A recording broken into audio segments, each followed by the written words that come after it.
Hi, I'm Tyrrell of Uncommon Knowledge, and welcome to 3 firm, fair ways to set boundaries in therapy. Ensure your own needs will be met with these ground rules.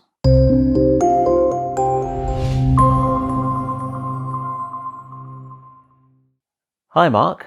Have you got a minute?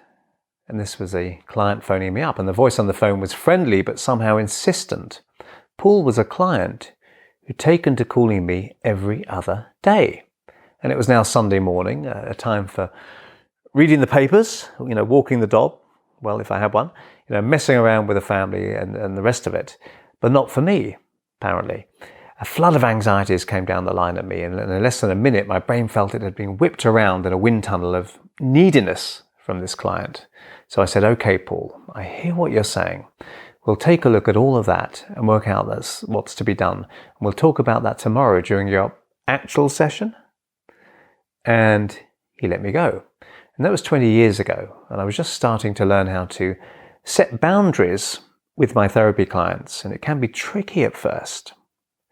You're a decent, nice person, and some of your clients really do need help. And empathy and wanting to help people is what brought you into this work in the first place. And it can feel tough to be cruel to be kind sometimes, especially at first if you're new to doing therapy.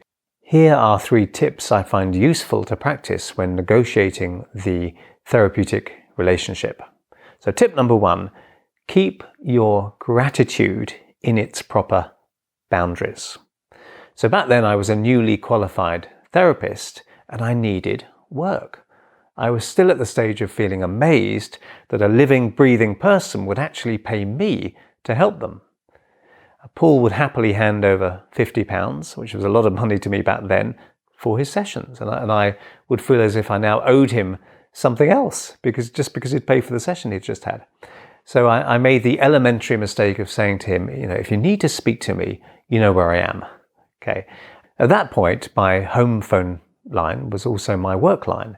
And he'd kind of inferred from what I'd said to him that he could all but move in with me as his 24/7 therapist. But that was crazy. And it was crazy of me, not him. I was charging a fair price for sessions of up to 90 minutes with him. 20 years ago this was, or 25 years ago. And even if you did nothing other than give someone highly concentrated attention for an hour once a week, that's still worth a lot to them, because few people ever get such a quality of attention. So even if I'd done nothing else, it still would have been valuable to him. But I wasn't just listening to him, of course. I was also helping him relax at meetings and work, de-traumatizing some traumatic memories from his school days, using an early form of the rewind technique, and also helping him relax sexually with his partner. I still felt grateful he was handing over money to me and coming to see me. So remind yourself of all you're doing for your client, so you don't feel you still owe them something in some way, whether that's in time or being on call during the day and night. Tip 2, be clear with yourself where your boundaries lie. So I hadn't really thought it all through with Paul. He was one of my very first clients, and I was still, as I said, very grateful to be seeing clients at all, And Paul wanting to speak to me all the time between sessions only became a problem when I realized it was a problem. It's good to be generous with our clients, of course, but we also need to avoid coming to resent them, as this will interfere with the therapy that we're doing for them. So nowadays, I'm very clear about certain things, such as when I can and can't be contacted. At the end of a first session, I might say something like, okay, so I'll see you next week. If I'll say that if they've booked to actually see me next week, of course. If you need to contact me, here's my email address. If there's an emergency, they'll tell me via email, and I can phone them if need be, but it's me phoning them. This is a much friendlier way of doing it than formally announcing before therapy even starts, and when they might be feeling desperate, what I will and won't accept, which I think is very off-putting for a client and rather unfriendly. Okay. Tip 3, remain professional. So this might sound obvious, but because we're in the interpersonal helping profession, it's easy to forget sometimes that this is a profession. We're not just a new friend of theirs. If you were employing the services of a lawyer, heaven forbid, I doubt you'd be able to have full access to them at all times, unless you were paying them a lot of money.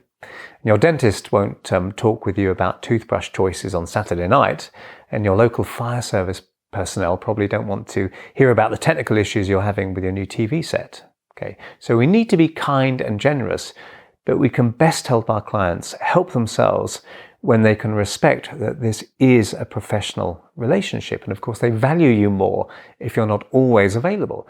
And we do this by drawing the line when it's necessary.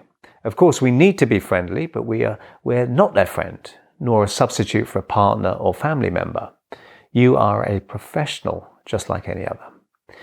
When your time with your client is clearly and specifically limited, then your client is more likely to really focus on the therapy itself that they're getting from you, rather than thinking, oh, I'll call during the week to take that last point further.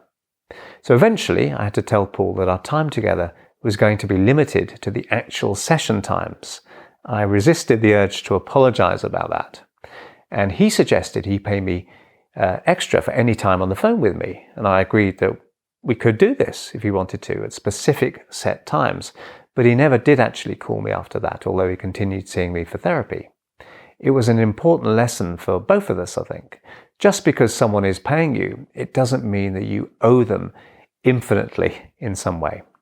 When you feel properly respected within the therapeutic relationship, you genuinely have the spare capacity to truly focus on the needs of your client without any low-level resentments polluting your therapy. So I hope you found that useful, and if you did, please hit like and subscribe. And if you want to hear when my next video is published, hit the notification bell below. I'm Mark Tyrrell of Uncommon Knowledge, and if you'd like to subscribe to my email newsletter, you can find it over at unk.com. That's unk.com/blog. And thanks for watching.